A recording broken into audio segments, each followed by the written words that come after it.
limezinduliwa na ndugu Wazo Michael Mang'onda, kiongozi wa mbio za Mwenge wa Uhuru kitaifa, tarehe 6 Juni 2026. Mwenge wa Uhuru oye!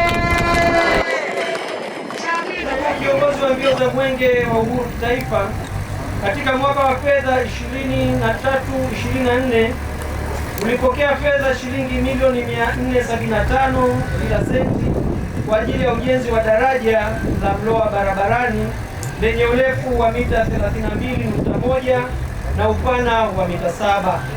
Hali ya utekelezaji wa mradi. Mradi huu ulitekelezwa na mkandarasi mzawa Mercy Contracting Company Limited, ambapo ujenzi ulianza tarehe 25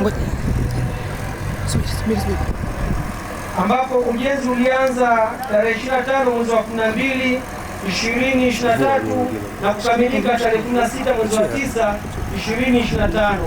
Aidha, muda wa matazamio ni miezi 12 unaotarajiwa kuisha tarehe 16 mwezi wa 9 2026. Mheshimiwa Mkuu wa Wilaya ya Chamwino, Mwenge wa Uhuru umefika na mara baada ya kufika umepokea taarifa. Ulipopokea taarifa, Mwenge wa Uhuru umekagua mradi wetu wa daraja. Mheshimiwa Mkuu wa Wilaya ya Chamwino, daraja letu limekamilika kwa kiwango chake, kwa asilimia kubwa daraja limejengwa vizuri sana.